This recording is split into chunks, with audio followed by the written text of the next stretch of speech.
Welcome to Hushed Ages. Close your eyes and let the history of the Soviet Union guide you into a deep, peaceful sleep.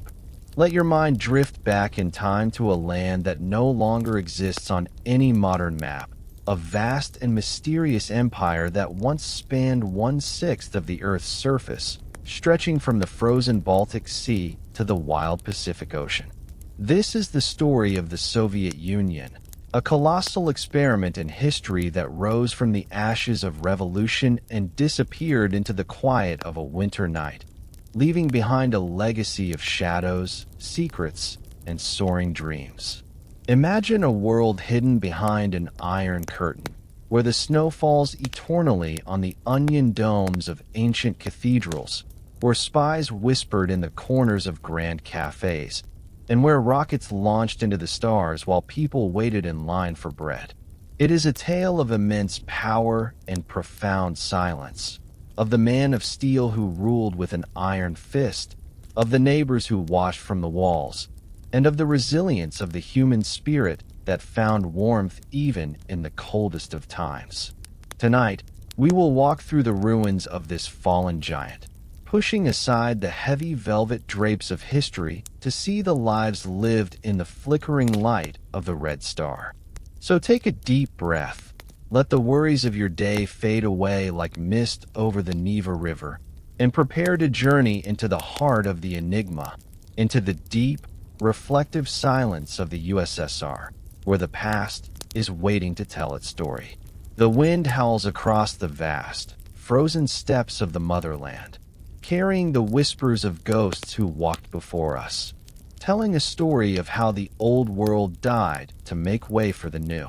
Imagine, if you will, the deep winter of 1917, a cold so profound that it seemed to freeze time itself, settling over the golden spires of St. Petersburg, a city that was the jewel of an empire stretching from the Baltic Sea to the Pacific Ocean, where the air was thick with the scent of burning wood and the silent tension of a history about to shatter. The Romanov dynasty, ancient and opulent, sat upon a throne that had endured for 300 years, believing in the divine right of kings, believing that the world they knew was as permanent as the stars in the night sky. But beneath the surface, beneath the frozen Neva River, the currents were shifting, dark and dangerous. In the grand ballrooms of the Winter Palace, the music played on, violins weeping waltzes while candlelight danced off diamonds and furs, a mesmerizing spectacle of wealth that blinded the eyes of the aristocracy to the long shadows stretching across the snow outside. But out in the streets, in the factories where the iron was cold and the hands were calloused, there was no music, only the low, rhythmic thrum of hunger, a gnawing emptiness that had turned into a collective anger, simmering like water in a sealed pot, waiting for the moment to boil over. The war in Europe had bled the country dry, taking its sons and fathers to die in muddy trenches far from home, leaving behind a stillness in the villages, a silence in the fields where the wheat should have been growing. And in this void, a new idea began to take root, not born of palaces, but born of books and exiled whispers. Far away, beyond the borders of Russia, a man named Vladimir Lenin was watching, waiting, his mind a sharp, calculated instrument, dissecting the failures of the old world with the precision of a surgeon. He sat in the quiet libraries of Zurich, writing, thinking, planning, driven by a vision of a world without czars, without masters, a world where the worker would inherit the earth. He was not a man of grand physical stature, but his eyes held the intensity of a burning fuse, and he knew, with absolute certainty, that the time for theory was ending and the time for action was approaching. The journey back to Russia was the stuff of legend, a sealed train cutting through the night like a phantom, crossing war-torn Germany, carrying a cargo more explosive than any munition, carrying the ideology that would reshape the 20th century. As the train rattled over the tracks, the rhythm of the wheels seemed to chant a promise of change, a relentless beat that echoed the beating hearts of the millions waiting for salvation. When Lenin arrived at Finland Station, the steam from the locomotive mixed with the icy breath of the crowd. A sea of faces illuminated by torches, looking for a savior, looking for a voice to articulate their suffering. And when he spoke, he did not speak of compromise. He spoke of land. He spoke of bread. He spoke of peace. The words were simple, yet they struck the frozen ground like lightning, igniting a fire that would consume the old order. The chaos that followed was not a sudden explosion, but a slow, crumbling slide, like a glacier calving into the sea, magnificent and terrifying. The Tsar, Nicholas, a man out of time, abdicated his throne in a quiet train car, signing away a dynasty with a simple stroke of a pen, confused by a world that no longer obeyed the rules he was born into.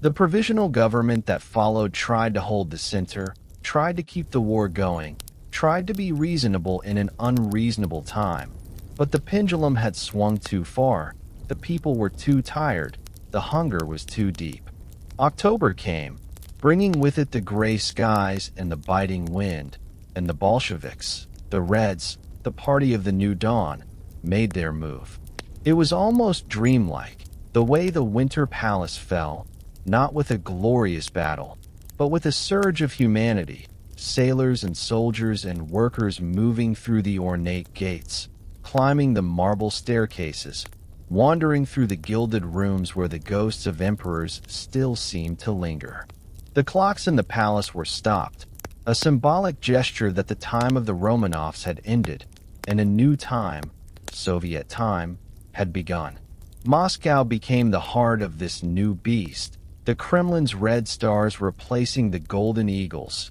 glowing in the night sky as a warning and a beacon. But birth is never without pain, and the birth of the Soviet Union was bloody, a crimson dawn rising over a landscape of civil war.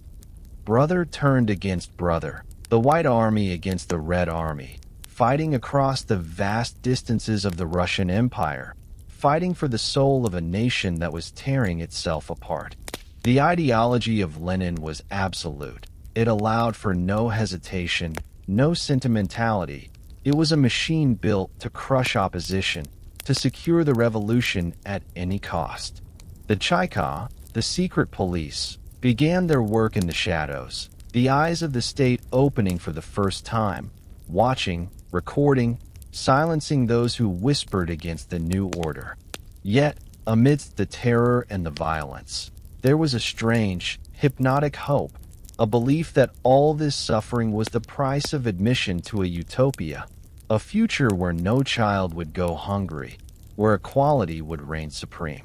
The people huddled around their stoves in the communal apartments, sharing meager rations of black bread and tea, listening to the wind howl outside, telling themselves that the storm would pass, that the sun would rise on a perfect world. Lenin, the architect of this dream, worked himself to exhaustion, his health failing even as his creation grew stronger, his voice becoming a recording played on gramophones, his image becoming an icon painted on banners. He had set the stage, he had pulled down the curtain on the old world. And as the 1920s began to roar elsewhere in the world, Russia sat in the darkness of its own making, forging a new identity in the fire and the ice. The chaos of 1917 settled into the rigid structure of the new state, the unpredictability of revolution replaced by the iron grip of the party. The streets were cleared of the debris of the past.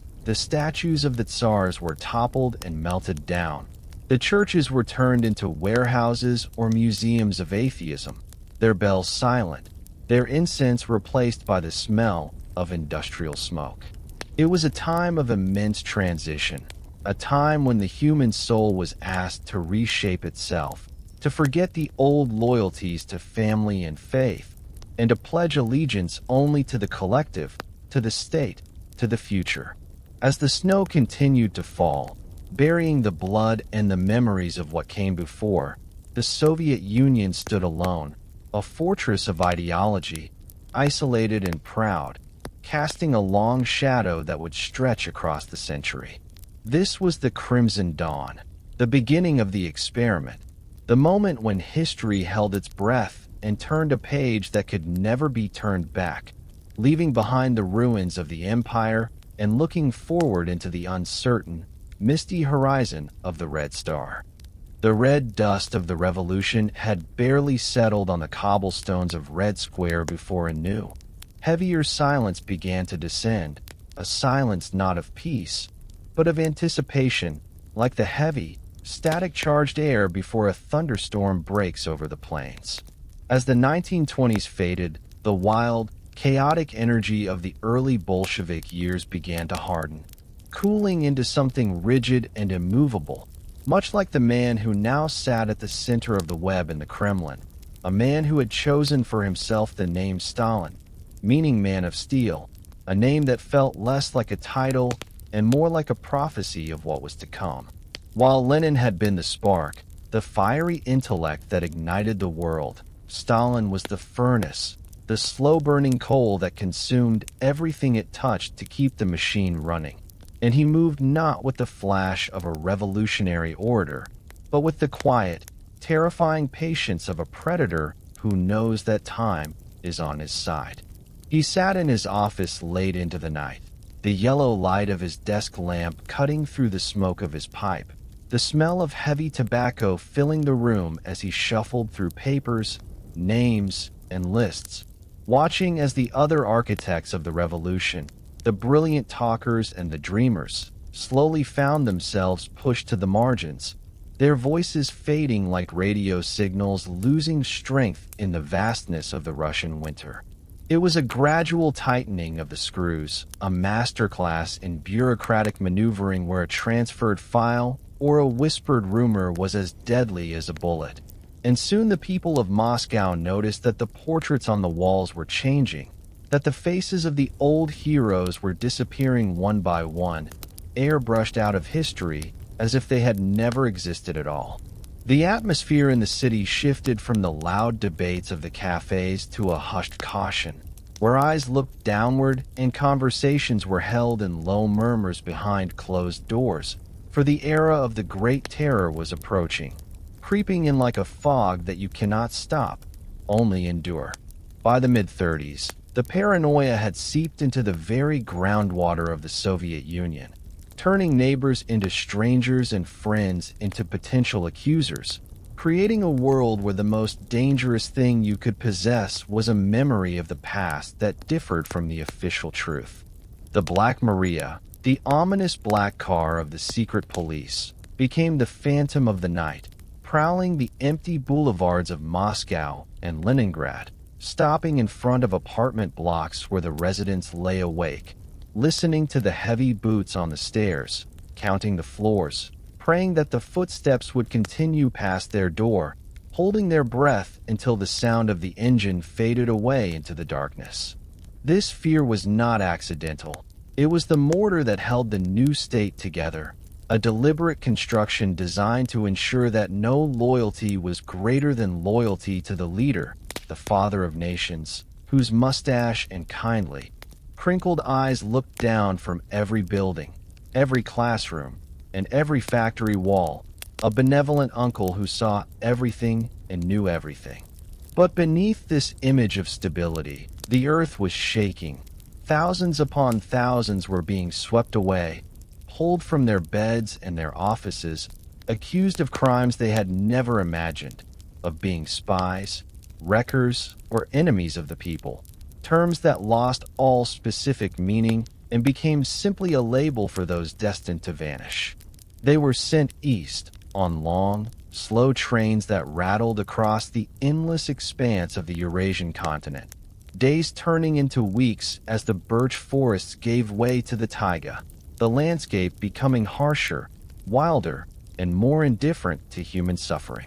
This was the Gulag, a hidden archipelago of camps scattered like broken glass across the frozen wastes of Siberia and the steppes of Kazakhstan. A parallel world where the currency was survival and the law was the quota of timber cut or gold mined from the permafrost. In these camps, intellectuals worked beside common criminals, poets beside peasants, all stripped of their former identities, reduced to numbers and gray-quilted jackets, battling the cold that was a physical weight, a living thing that sought to enter the bones and extinguish the spirit. The sky over Kolyma was a vast, uninterested dome of blue during the day and a canopy of crushing stars at night.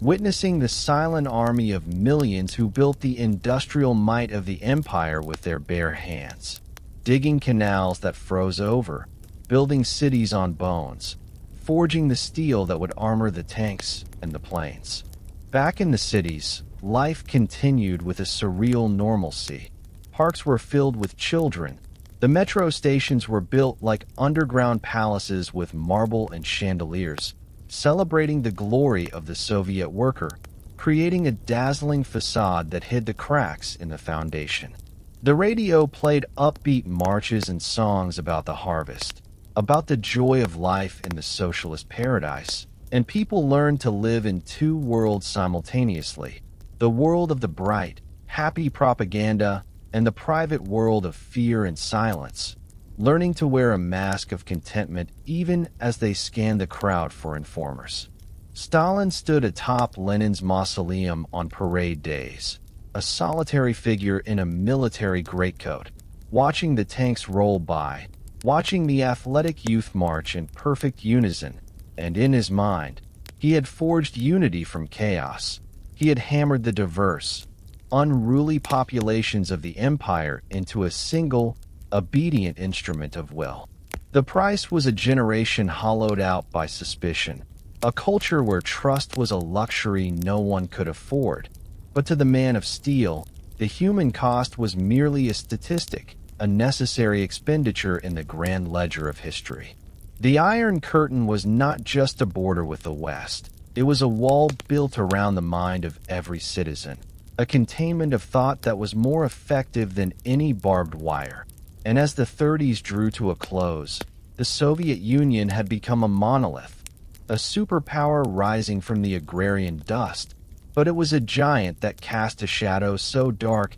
and so long that it seemed the sun might never truly reach the ground again. The old revolutionaries were gone, the dreamers were gone, and what remained was a vast, disciplined machine, humming with the vibration of heavy industry and the quiet, rhythmic beating of a heart that had learned to stop feeling, learned to simply beat on command. The purges had cleansed the party of dissent, but they had also drained it of its soul, leaving behind a structure that was brittle and terrified of its own shadow, yet undeniably powerful, a force that the rest of the world looked upon with a mixture of awe and horror. And so, the years rolled on, grinding the past into dust, and the people learned to sleep with one eye open, learned that safety was an illusion, and that the only certainty was the man in the Kremlin, the architect of their reality, who smoked his pipe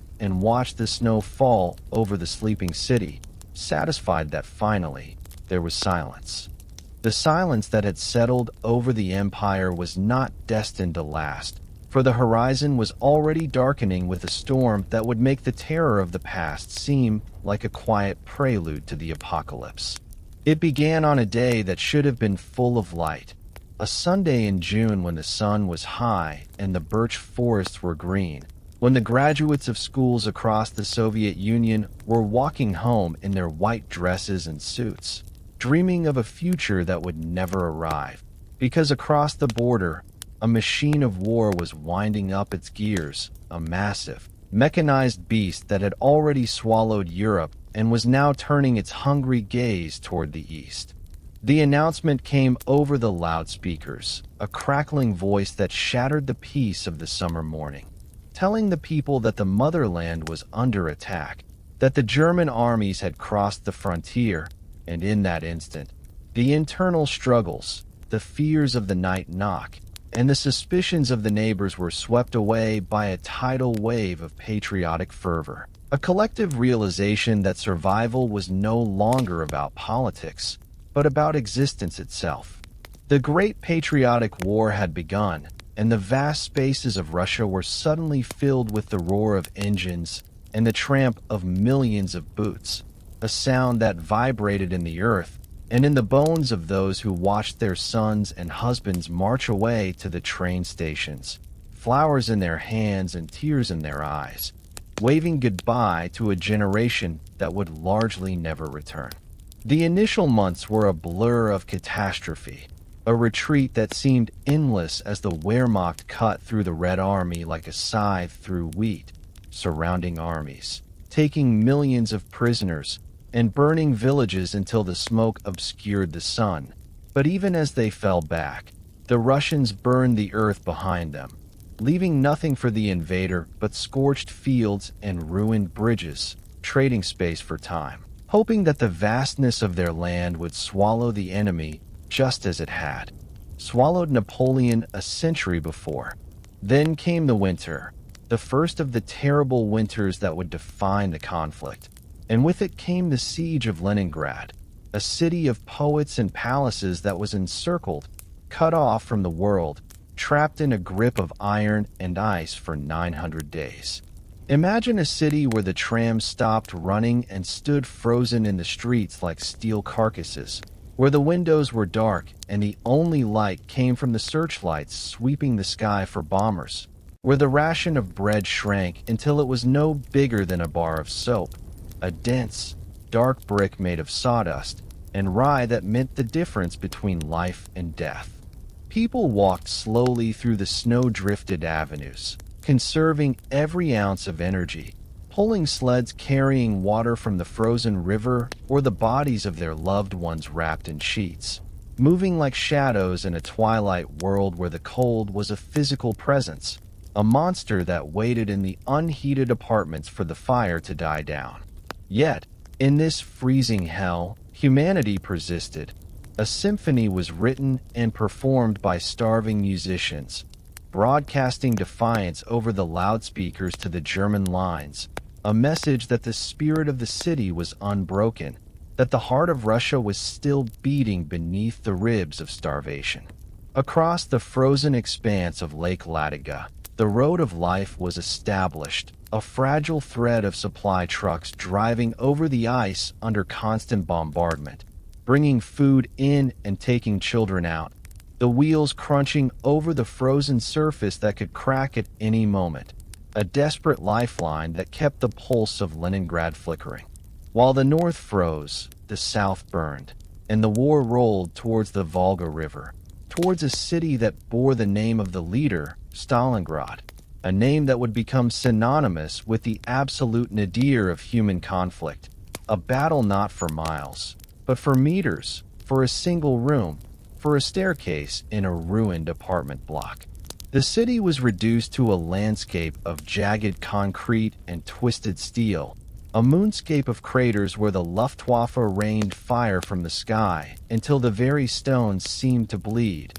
and the river itself was covered in a slick of burning oil. Here, the Soviet soldier, the simple Ivan from the collective farm or the factory floor, dug in with a grim determination, realizing that there was nowhere left to retreat, that beyond the Volga there was no land, only the abyss. They fought in the sewers, in the cellars, in the skeletons of the tractor factories, turning every pile of rubble into a fortress, fighting with shovels and knives when the ammunition ran out, engaging in a brutal, intimate warfare where the enemy was close enough to hear him breathing on the other side of a wall. The winter came again, wrapping the ruined city in a shroud of white, and the German army, overextended and freezing in their summer uniforms, found themselves trapped in a cauldron of their own making, surrounded by the very forces they had thought defeated. The surrender at Stalingrad was the turning of the tide,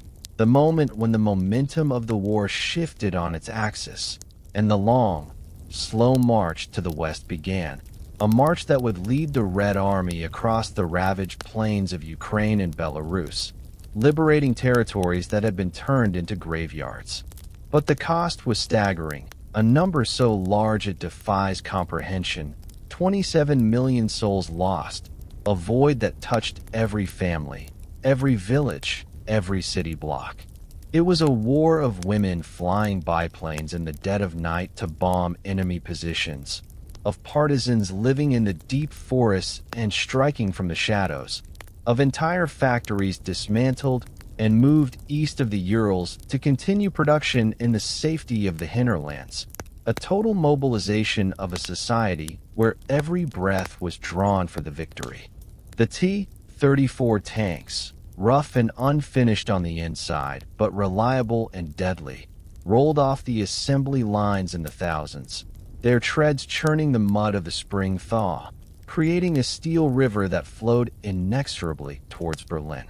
As they advanced, the soldiers saw the true face of the occupation, the burnt villages, the mass graves, the camps where the chimneys stood like dark fingers accusing the sky, and a cold fury settled in their hearts, a resolve to finish the beast in its lair. The final battles were apocalyptic, the storming of the heights, the crossing of the rivers, until finally, the red flag was raised over the Reichstag in a city reduced to rubble, a symbolic end to the nightmare that had consumed the world. But when the guns finally fell silent in May of 1945, the silence that returned was different from the silence before the war. It was a heavy, exhausted silence, filled with the ghosts of the fallen, a silence of mourning as much as of triumph. The soldiers returned home, many with medals on their chests and scars on their souls, finding their homes destroyed, their families scattered, and they sat on the porches of their rebuilt houses, smoking cheap tobacco, looking out at the peaceful fields where the grass was growing over the trenches, trying to reconcile the quiet of the evening with the thunder that still rang in their ears. The victory was forged in fire, but the metal had cooled into a shape of sorrow and pride, a monumental legacy that would define the Soviet identity for generations to come, a memory of a time when the people stood together against the darkness and prevailed, paying a price that no nation should ever have to pay. The eternal flame was lit in the squares of the cities, flickering in the wind, a reminder of the sons who never came home, of the fathers who were lost in the snow, of the mothers who waited until the end of their days for a letter that would never arrive. This was the Great Patriotic War, a chapter written in blood and ash, a testament to the endurance of the human spirit when pushed to the very edge of extinction, a story of how a nation was broken and then remade in the crucible of conflict, emerging as a superpower, yes, but a superpower with a deep, unhealed wound at its heart. The Iron Curtain would soon descend, separating allies who had embraced at the Elbe River. But for a moment, in the spring of '45, there was just the weary relief of survival, the smell of lilacs blooming among the ruins, and the knowledge that the world had been saved, even if the world would never be the same again. The trains that had carried troops to the front now carried them back, rolling through the recovering landscape, passing the scars of the battles, the rusted hulks of tanks that would become monuments, the fields where the wheat was already rising green and strong, covering the bones of the fallen. It is a story of immense sadness and immense grandeur, a story that is whispered by the wind in the birch trees and echoed in the wide, flowing rivers of the motherland, a story of how the crimson dawn turned into a blazing noon of fire, and how, eventually, the evening came, bringing with it a peace that was hard-won and fragile, a peace that allowed the weary to finally close their eyes and sleep. The victory fireworks faded from the sky, leaving behind a darkness that felt heavier than the night before, for while the guns had stopped firing, the world had not truly found peace, but had merely traded a hot war for a cold one. The grand alliances that had defeated the fascists began to fracture like ice on a spring river, cracking under the weight of suspicion and differing dreams, and soon the soldiers who had embraced at the Elbe River found themselves staring at each other across a new, invisible divide. It was not a sudden wall of stone, Not yet, but a gradual thickening of the air, a sense that the horizon was closing in, that the vast, open world was shrinking down to the borders of the socialist camp. Winston Churchill spoke of an iron curtain descending across the continent, from Stettin in the Baltic to Trieste in the Adriatic, but for the people living behind it, it did not feel like a curtain, which can be drawn back, but rather like a heavy, steel door slamming shut, locking them inside a fortress that was both a sanctuary and a prison. The rebuilding began in earnest, the cities rising from the rubble with a grim determination, but the architecture had changed, becoming more monumental, more imposing, as if the buildings themselves were designed to intimidate the sky. In Moscow, the Seven Sisters, vast Gothic skyscrapers commissioned by Stalin, began to pierce the clouds, looking like ancient citadels or frozen wedding cakes made of stone and fear, symbols of a superpower that needed to prove its strength not just to the world, but to itself. The paranoia that had been suspended during the war returned with a vengeance, seeping back into the daily life like damp into the walls of an old house. And the narrative changed from fighting for survival to fighting against encirclement. The West, once an ally, was now painted as the new enemy, a decadent, dangerous force that sought to undermine the achievements of the revolution. And so the mind of the nation was turned inward, taught to view anything foreign with deep suspicion.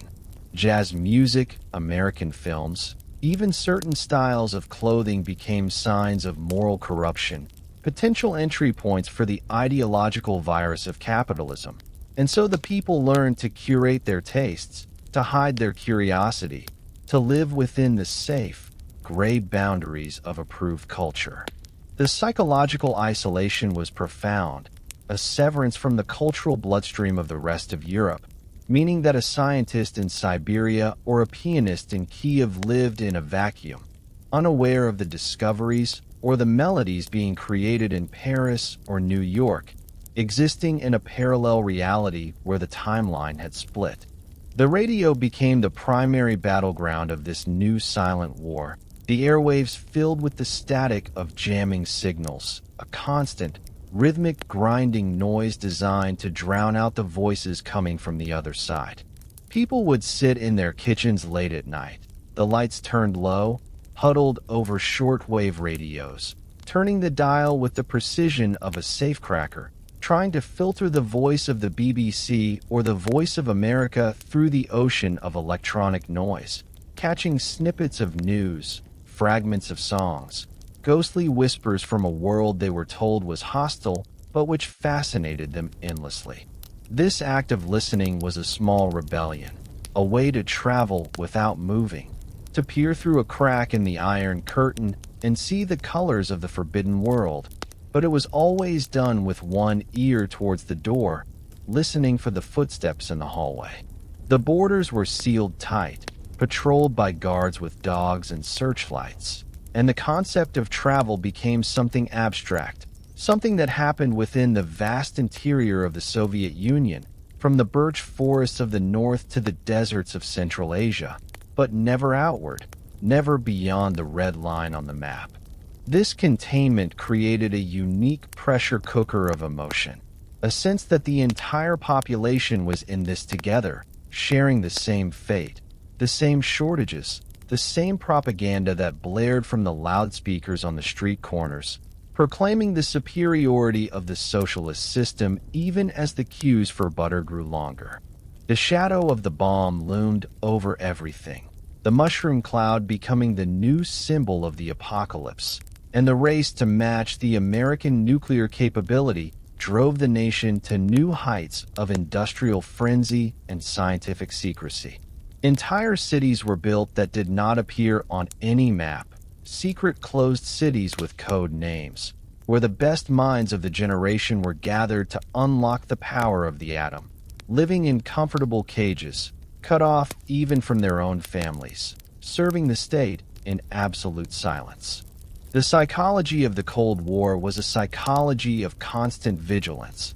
the feeling that the enemy was always watching, always probing for a weakness, and this fear was used to justify every hardship, every lack of freedom, every tightening of the belt. The children practiced drills in schools, learning how to don gas masks and hide under desks, learning that the sky could rain fire at any moment, growing up with the understanding that peace was a fragile, temporary state. Yet, amidst this gray conformity and fear, the human spirit found ways to adapt, to create warmth in the cold, to find joy in the small, private moments that the state could not regulate. The kitchen table became the center of the universe, the place where true conversations happened, where tea was drunk from glass tumblers and metal holders, where forbidden jokes were whispered, and where the soul of the people remained alive, hidden beneath the armor of the Soviet citizen. The intelligentsia, the writers and artists, learned to speak in codes, to write between the lines, creating works that on the surface praised the system, but in their depths carried a melancholic longing for freedom, a subtle critique that only those with the right ears could hear. The Iron Curtain was not just a physical barrier. It was a filter that changed the way the light hit the world, turning everything into a contrast of black and white,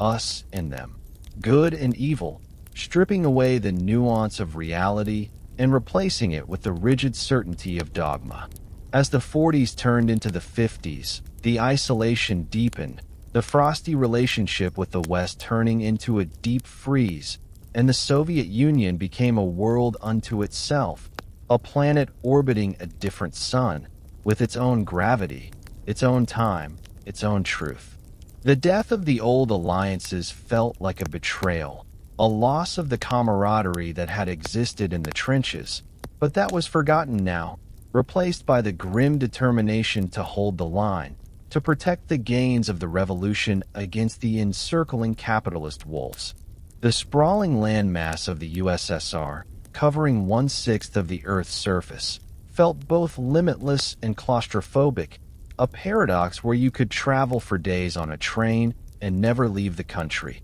yet never feel truly free to go where you wished. The winter nights seemed longer during these years, the snow piling up against the Kremlin walls, burying the secrets of the state, muffling the sounds of the city, creating a hush that was filled with unasked questions. The people walked with their heads down against the wind, their collars turned up, moving through the fog of the Cold War, a fog that obscured the future and blurred the past, leaving only the immediate, frozen present. It was a time of grand illusions and petty tyrannies, of satellites launched into the heavens while the earth below remained frozen in a gridlock of ideology. The Iron Curtain had descended, and behind it, a unique civilization was forming, one that was tough, resilient, and deeply scarred, a society that had learned to survive by turning inward, by valuing the warmth of the inner circle against the cold indifference of the state. The silence of the snow was matched by the silence of the people, a protective silence, a blanket pulled up over the head to shut out the glare of the searchlights, a way of preserving a private corner of the soul in a world that demanded total surrender. And so, the years drifted by like ice flows on a dark river, carrying the nation further and further away from the rest of the world, into the deep, uncharted waters of the Soviet experiment, where the only light came from the red stars atop the towers, burning cold and distant in the night sky. The cold that had frozen the borders of the empire now began to seep through the cracks of the window frames, entering the very sanctuary of the home. For while the enemy outside was distant, the enemy inside was thought to be everywhere. It was a time when the silence of the snow was matched only by the silence of the people, a protective hush that fell over the cities as the state turned its gaze inward, creating a world where the walls themselves seemed to listen and the shadows held the weight of 1,000 unsaid words. The organization known as the KGB, the Committee for State Security, was not merely a government agency. It was an atmosphere, a pervasive fog that hung over the streets of Moscow and the villages of the Urals alike, a presence that did not need to be seen to be felt. Its headquarters, the imposing yellow building on Lubyanka Square, stood like a fortress in the center of the capital. Its basement sells the stuff of nightmares, but its true power lay not in stone and steel, but in the psychology of the population. It was the feeling of walking down a busy street and sensing eyes on the back of your neck, the sudden, irrational certainty that the man reading the newspaper on the park bench had been there yesterday, and the day before, and the day before that. It was the click on the telephone line, a hollow echo that reminded you that your conversation was being recorded, transcribed, and filed away in a dossier that grew thicker with every careless word. This surveillance created a unique architecture of the mind, a split reality where every citizen became an actor, performing the role of the loyal subject in public while hoarding their true thoughts for the deepest, darkest hours of the night. In the sprawling communal apartments, the communalkas, where 3 or 4 families shared a single kitchen and a single bathroom, the tension was palpable, a thick, humid air smelling of boiled cabbage and cheap tobacco, where the boundaries between private and public life had been erased. Here, in these cramped quarters, the spy was not a stranger in a trench coat, but the neighbor who smiled too brightly, the elderly woman who spent all day by the telephone in the hallway, the coworker who asked too many questions about your family's history. The state relied on this network of informants, ordinary people coerced or incentivized to report on their friends, their colleagues, and even their own relatives, creating a web of betrayal that eroded the very foundation of human connection. To speak one's mind was to gamble with one's freedom, and so a new language evolved, a language of glances and shrugs, of metaphors and unfinished sentences, where the most important things were left unsaid, floating in the empty spaces of the conversation. People learned to whisper in their own living rooms, turning up the volume of the radio to mask their voices, creating a sonic shield against the microphones that might be hidden in the plaster or behind the radiator or inside the newly installed telephone. The fear was not always of arrest, but of the loss of trust, the gnawing suspicion that the person breaking bread with you might be the one writing the report that would end your career or send you into exile. It was a psychological pressure cooker, a life lived in the peripheral vision, always checking, always analyzing, always wondering if the joke you told at the birthday party had gone too far. The KGB officers themselves, the men in the gray suits, were often less terrifying than the idea of them, for they represented a power that was absolute and arbitrary, a power that could rewrite your past and erase your future with a single stamp on a document. They were the guardians of the revolution, the sword and the shield of the party, and they took their job with a deadly seriousness, believing that the purity of the state depended on the elimination of all dissent, no matter how small. And so, the citizens of the Soviet Union learned to curate their lives, to prune their bookshelves of questionable literature, to burn letters that might be misinterpreted, to teach their children that what was said at the kitchen table must never, ever be repeated at school. The paranoia became a habit, a reflex as natural as breathing, a way of moving through the world that minimized the surface area you exposed to the state. There were stories, whispered in the queues for milk or bread, of people who had been taken away in the middle of the night, the Black Maria car idling quietly at the curb, the men in leather coats moving swiftly up the stairs, and then the silence that followed, the sealed door, the family that vanished as if they had never existed. These stories served as cautionary tales, keeping the population in a state of low-level anxiety, a constant reminder that safety was an illusion and that vigilance was the price of survival. Yet, even in this atmosphere of surveillance, there was a strange, defiant intimacy, for when you found someone you could truly trust, a friend with whom you could speak freely, That bond became unbreakable, forged in the fire of shared risk. The kitchen table became a sanctuary, a confessional, a place where the mask could be dropped and the soul could breathe, where tea was poured from the samovar and the truth was spoken in hushed tones until the sun came up.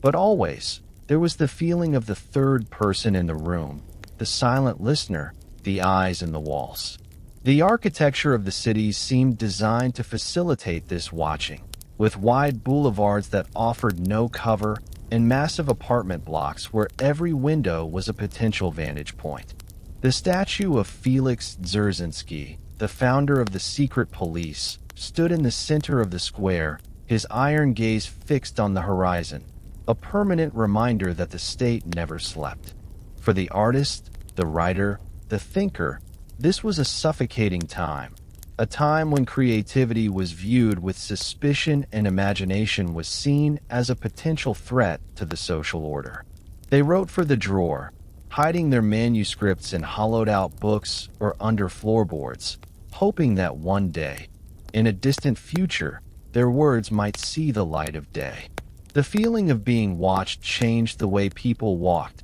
the way they held themselves, a certain hunch of the shoulders, a hurried pace, a desire to be invisible, to blend into the gray mass of the crowd. It was a life of double consciousness, of knowing the official truth and the actual truth, and holding them both in your mind without going mad. The seasons changed, the snow melted and the lilacs bloomed, but the frost in the atmosphere remained, a chill that had nothing to do with the weather. The children played in the courtyards, their laughter ringing out against the brick walls, unaware that their parents were watching them with a mixture of love and fear, wondering if their innocence would be the thing that betrayed them.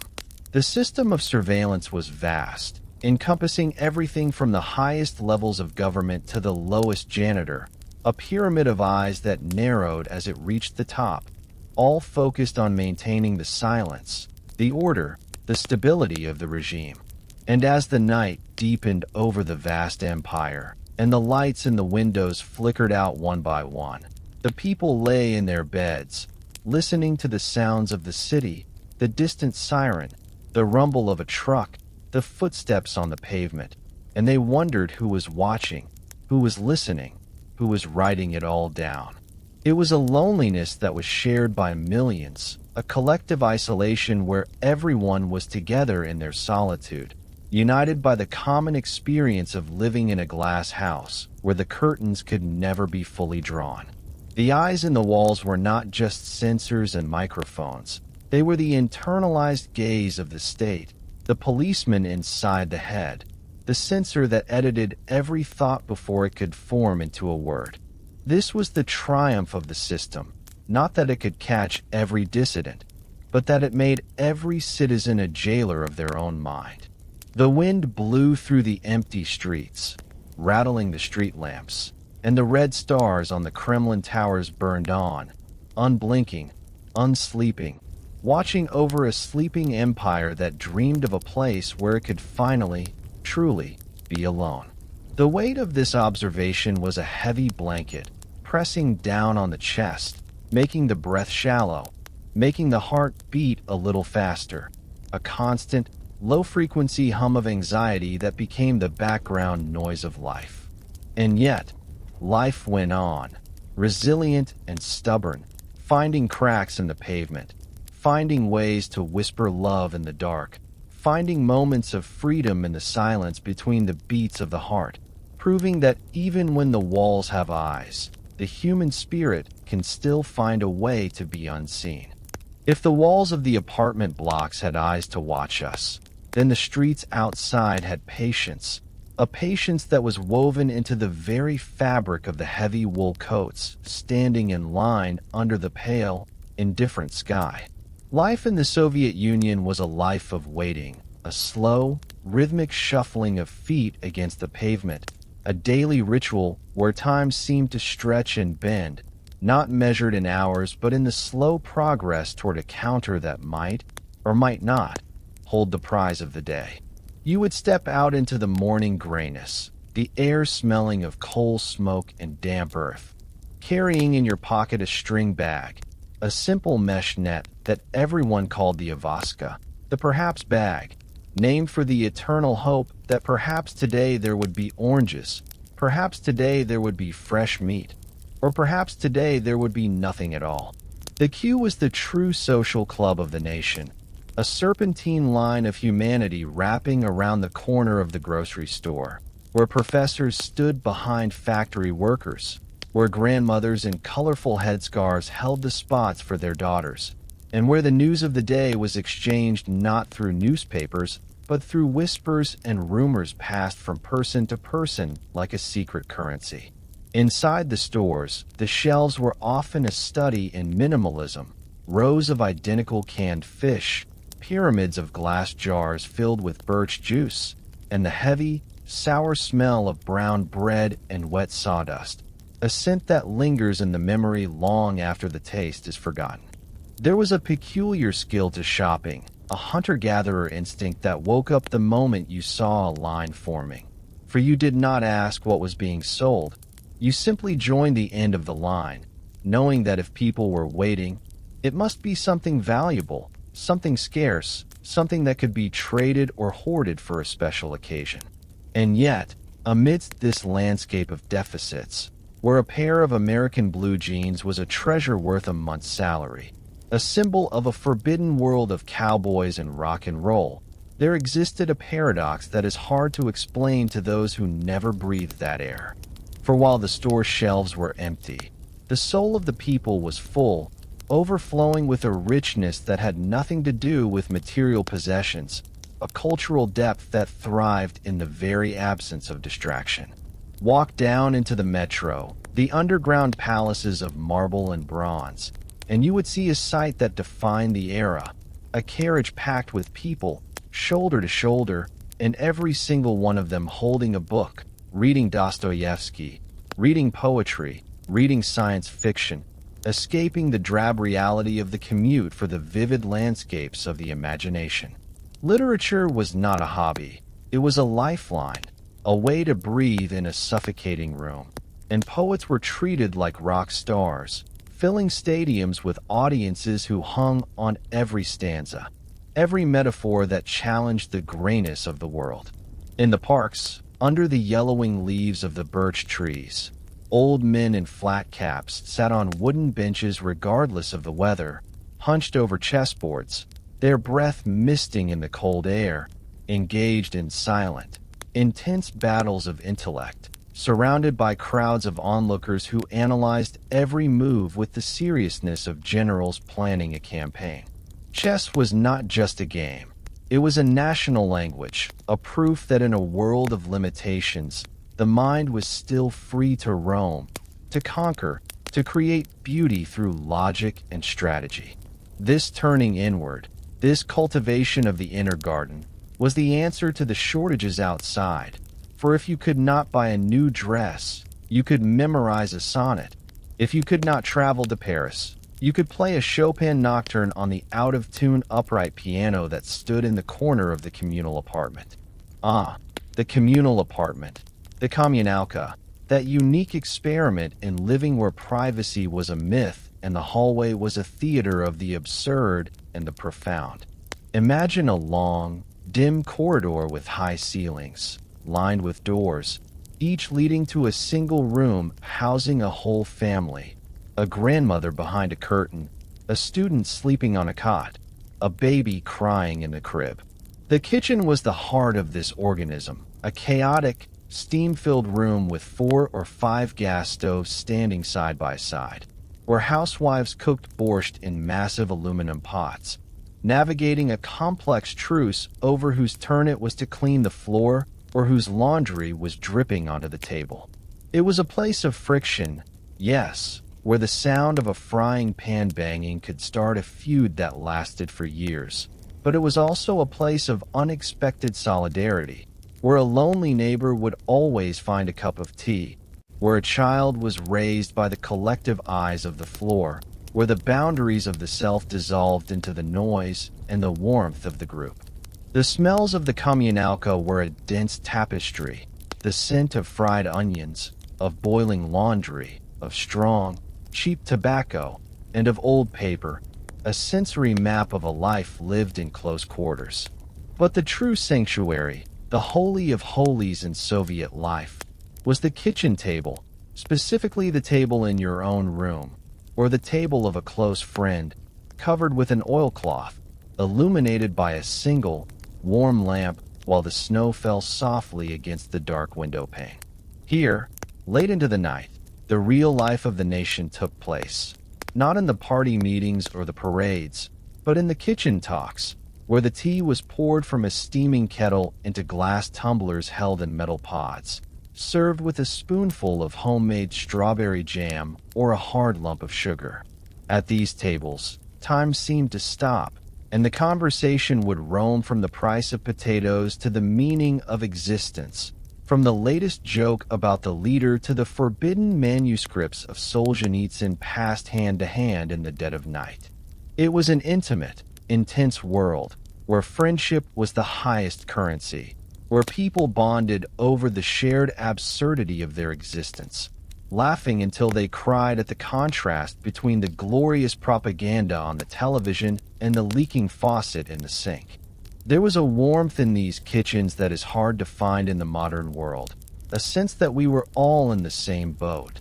drifting through a strange, frozen ocean, and that all we had was each other, our stories, our songs sung quietly to the strumming of a guitar. The scarcity of things made every object precious. A bar of scented soap from the West was a gift fit for a queen. A plastic bag with a foreign logo was washed and reused until it fell apart. A vinyl record of the Beatles, pressed onto an old X-ray sheet of someone's ribcage, was a sacred relic of a distant, colorful planet. This was the texture of the Soviet soul, a fabric woven from hardship and resilience, from the ability to find joy in a single tangerine, to find freedom in a line of poetry, to find warmth in a crowded room when the heating failed. It was a life of cues, yes, cues for bread, cues for shoes, cues for happiness. But in those cues, people talked,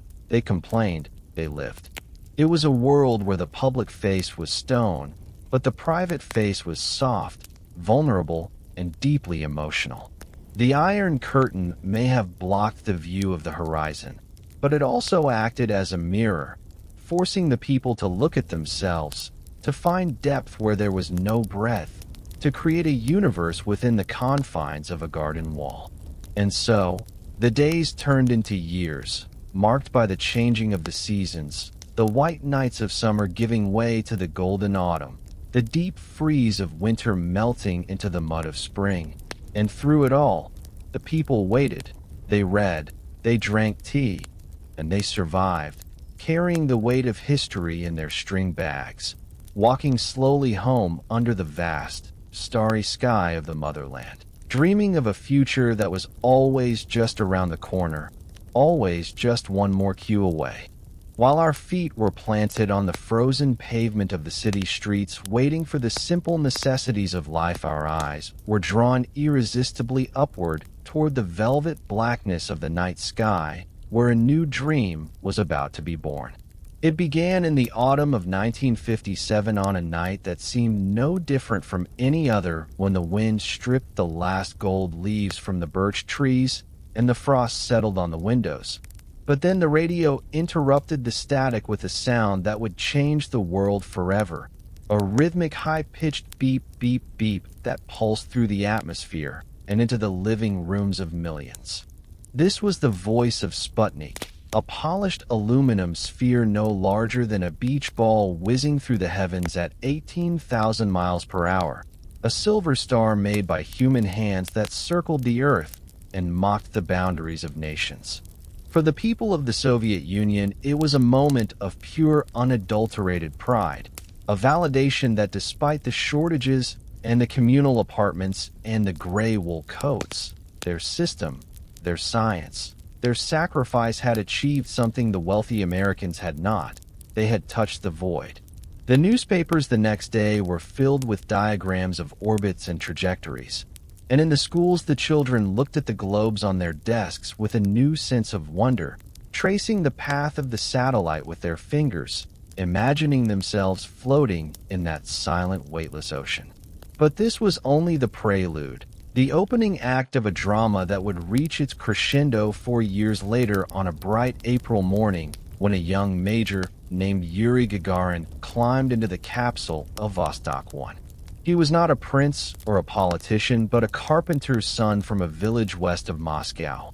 a man with a smile that could melt the winter snow. And as the engines roared to life on the launch pad at Baikonur, shaking the very bedrock of the steppe, he spoke a single casual word that would ring through history. Poyekali, let's go. The rocket rose on a pillar of fire, piercing the blue envelope of the atmosphere, carrying the first human being into the cosmos. And for 108 minutes the world held its breath as he saw the Earth as no one had ever seen it before, a fragile blue marble suspended in the infinite dark. When he returned, falling from the sky in his orange flight suit to land in a plowed field near the Volga River, he was no longer just a man, he was a legend, a living symbol of the Soviet future. The celebrations that followed were unlike anything seen before or since. Spontaneous crowds filling Red Square not because they were ordered to, but because they wanted to touch the hem of greatness, to share in the miracle. Flowers rained down on his motorcade as he stood in the open car, waving that famous smile. And for a brief, shining moment, it seemed that the hardships of the past were just the price of this glorious ascent, that the path to the stars was open, and that the Soviet Union was leading the way. Yet, even as the rockets climbed higher and the monuments to the cosmonauts grew taller in titanium and granite, down on the ground the cracks in the foundation were beginning to widen, hidden beneath the euphoria of the space age. The economy was a strange beast, capable of sending a man to orbit the Earth, but unable to put a decent pair of shoes on his feet or fresh meat on his table. It was a paradox of priorities where the state could manufacture the most advanced alloys for a spacecraft hull, but could not produce enough toilet paper for the population, where the best minds of the generation were calculating trajectory vectors while their wives stood in line for hours to buy a scrawny chicken. The heavy industry, the steel mills, the coal mines, they churned on with a deafening roar, meeting their quotas and exceeding their plans. But the consumer goods, the things that make life soft and comfortable, were an afterthought, shoddy and scarce. You could look up and see the glory of Soviet engineering streaking across the stars, but look down and you saw a tractor that had broken down in the mud because of a missing part that wouldn't arrive for 6 months. This disconnect created a strange cognitive dissonance, a feeling that the country was simultaneously living in the 21st century and the 19th, a superpower with nuclear missiles and muddy roads. And speaking of nuclear power, there were darker secrets hidden in the vast closed cities of the Urals, places that did not exist on any map, places with names like City 40 where the race to build the bomb had led to terrifying shortcuts. In the Chelyabinsk region, near the Mayak plant, the sky had once glowed with an eerie violet light, not from an aurora borealis, but from a chemical explosion that spewed a cloud of radioactive dust across the landscape. They called it the East Urals radioactive trace, a silent killer that settled on the forests and the rivers, turning the leaves red and the water poison. Soldiers were sent in to liquidate the accident, young men who shoveled the contaminated earth with little protection, heroes of a war that was never declared, whose names were never listed in the papers. Entire villages were evacuated, the houses bulldozed into trenches and buried, the livestock slaughtered, leaving behind ghost towns where the wind whistled through the empty frames of windows and the Geiger counters clicked like a chorus of crickets. The people were told little, only that they had to move, that it was for their safety. The word radiation was never whispered. It was a state secret, a shadow that could not be acknowledged. This was the hidden cost of the race to be first, the invisible burden carried by the land and the people, a sacrifice laid on the altar of progress without a prayer or a hymn. While Gagarin smiled from the front page of Pravda, in the hospitals of the Urals, doctors were treating strange sicknesses they were forbidden to diagnose,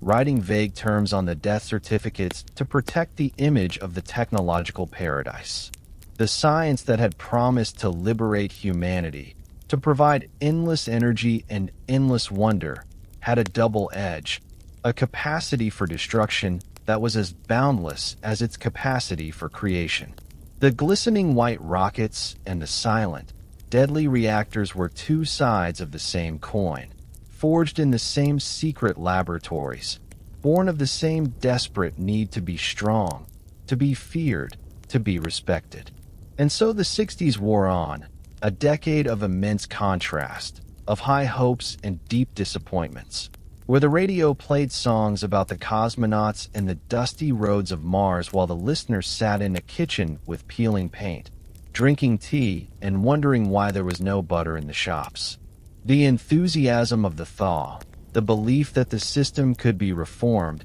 that it could be humanized, began to fade as the reality of stagnation set in, a slow, heavy inertia that felt like wading through deep water. The space race was won, in a sense, but the race to build a livable, prosperous society was stalling, the engine sputtering, the wheels spinning in the rut. Yet, the pride remained, a stubborn, melancholic pride in the sheer scale of the achievement, in the fact that a country of peasants had taught itself to fly. On clear nights, people would still go out onto their balconies or stand in the courtyards of the apartment blocks, tilting their heads back to look at the constellations, searching for the moving lights of the satellites, feeling a connection to the infinite that transcended the grayness of their daily lives. They whispered the names of the stars and the names of the rockets like a prayer, creating a mythology of the sky that offered an escape from the earth. The cosmos was clean, it was pure, it was a place where ideology didn't matter, where there were no queues, no borders, no shortages, only the endless, velvet silence of the void. It was a dream that kept the spirit alive, even as the concrete of the buildings began to crack and the paint began to flake, a dream of a future where we would all be citizens of the galaxy, leaving the troubles of the world behind. But gravity is a relentless force. It always pulls you back to the soil, back to the snow, back to the silent, waiting earth that holds the bones of the ancestors and the secrets of the atom. The race to the stars was a glorious, blinding flare in the long night of history, a testament to what can be done when a nation focuses its will on a single point of light. But when the flare faded, the darkness returned, a little deeper, a little colder, and the people wrapped their coats tighter around themselves, looked one last time at the moon, and turned back to the warm, yellow light of the kitchen window. The stars we reached for eventually faded into the dawn of a new, harsher reality, for gravity always claims its due, pulling our gaze back from the infinite cosmos to the fractured earth beneath our feet. The dream of the future began to unravel not with a shout, but with a silent, invisible fire that rose into the spring sky of 1986 over a town named Pripyat, a place that was meant to be a model of the atomic age but became a monument to its end. It was April, the month of thawing snow and budding leaves, when the reactor at Chernobyl tore open, releasing a plume of radioactive dust that drifted on the wind, crossing borders without a passport, settling on the fields of Europe and the forests of Belarus. The evacuation was swift and quiet, a fleet of buses moving through the morning mist, taking families away from their homes, leaving behind the breakfast tables set for a meal that would never be eaten, the laundry hanging on the lines to dry in the poisoned air, and the Ferris wheel that stands there still, rusting in the silence, a yellow skeleton against the gray sky. This disaster was the moment when the illusion of control finally shattered. when the people realized that the state, for all its power and secrecy, could not protect them from the consequences of its own ambition, and a deep, radioactive doubt began to seep into the groundwater of the national consciousness. Far to the south, another tragedy was unfolding in the rugged, unforgiving mountains of Afghanistan, where the sons of the motherland were sent to fight a war that had no front line, a war against ghosts who vanished into the caves and the heat. For 10 long years, the helicopters cut through the thin mountain air and the tanks rumbled through the dust, but the victory that was promised never came. Only the zinc coffins returning to the cities in the dead of night, delivered to mothers who were told not to weep too loudly. The veterans returned with eyes that had seen too much, bringing with them a silence that was heavier than the medals on their chests. And the feeling grew that the empire was overextended, bleeding slowly from a wound that refused to close. Into this atmosphere of exhaustion stepped a new leader, Mikhail Gorbachev, a man with a birthmark on his forehead and a vision of a different kind of socialism, one with a human face. He spoke words that tasted strange and fresh on the tongue: glasnost, meaning openness, and perestroika, meaning restructuring, concepts that were meant to save the system but instead began to dismantle it brick by brick. He opened the windows of the stuffy, sealed house of the Soviet Union hoping to let in some fresh air, but the wind of change was a hurricane, and once the window was open, it could not be closed again. People began to speak, at first in whispers and then in a roar, discussing the crimes of the past, the purges, the famines, the lies that had been told for decades, and the truth, once released, was a corrosive acid that ate away at the chains of fear. The Berlin Wall, that concrete scar across the heart of Europe, fell not by the force of tanks, but by the force of human will, crumbled by pickaxes and joyful hands. And as the television screen showed the crowds dancing on the ruins, the people in Moscow and Leningrad watched and knew that the tide had turned, that the old world was ending. The republics, those diverse nations bound together by the iron hoop of the Kremlin, began to pull away, declaring their sovereignty, reclaiming their flags and their languages, sensing that the center could no longer hold. The shelves in the stores were emptier than ever, the economy in freefall, but the squares were full of people, a sea of heads bobbing in the winter wind, demanding democracy, demanding dignity, demanding a life that was their own.